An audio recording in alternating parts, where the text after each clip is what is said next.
Dans l'évangile de Matthieu, au chapitre 19, nous découvrons une rencontre fascinante entre Jésus et un jeune homme riche. Ce jeune homme, désireux d'hériter de la vie éternelle, demande à Jésus quelles bonnes actions il doit accomplir. La réponse de Jésus: « Pourquoi m'interroges-tu sur ce qui est bien? Un seul est bon. » Matthieu 19, 17 peut sembler déroutante à première vue. Jésus est-il en train de nier sa propre bonté? Pas du tout. Un examen plus approfondi révèle une vérité théologique profonde. Jésus désigne la source de toute bonté, Dieu lui-même. Cette rencontre n'est pas simplement un débat éthique, c'est une révélation de l'identité et de la mission de Jésus. En déclarant que Dieu seul est bon, Jésus ne minimise pas sa propre bonté. Il souligne que la vraie bonté trouve son origine et son accomplissement en Dieu seul.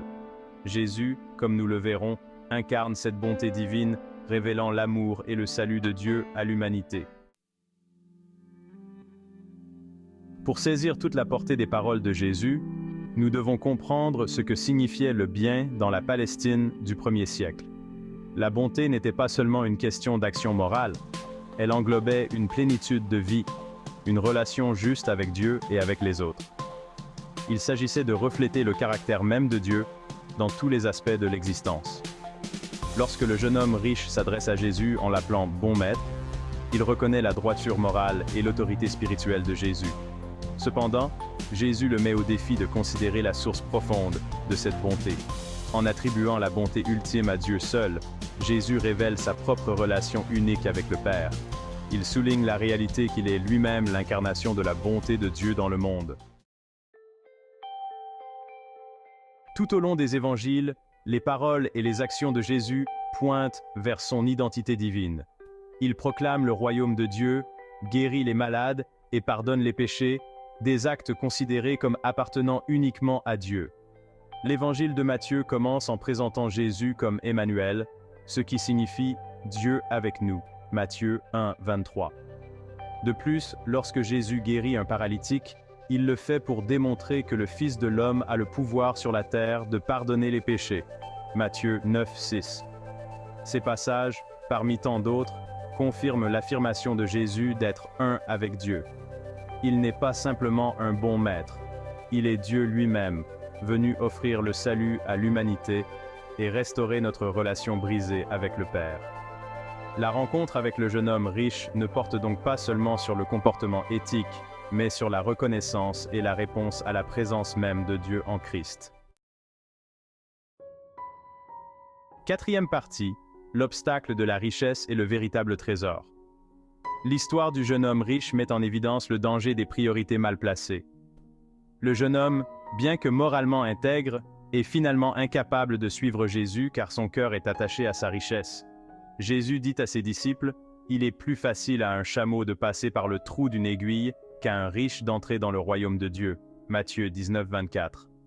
Jésus ne condamne pas la richesse en soi. Il expose le danger spirituel de placer sa confiance dans les biens matériels plutôt qu'en Dieu. Le véritable trésor, enseigne Jésus, se trouve en le suivant, en embrassant le royaume de Dieu et en vivant une vie de générosité et d'amour radical. C'est le chemin vers la vraie vie, la vie qui hérite des promesses de Dieu. Cinquième partie, le salut, un don de Dieu seul. La rencontre avec le jeune homme riche se termine par une déclaration puissante sur le salut. Lorsque les disciples demandent « Qui donc peut être sauvé ?» Jésus répond « Aux hommes, cela est impossible, mais à Dieu tout est possible. » Matthieu 19, 25, 26. Cette déclaration touche au cœur même du message évangélique. Le salut n'est pas quelque chose que nous méritons par de bonnes actions ou des efforts moraux. C'est un don de Dieu, reçu par la foi en Jésus-Christ. Nos efforts humains, même les meilleurs, sont insuffisants pour combler le fossé qui nous sépare d'un Dieu saint.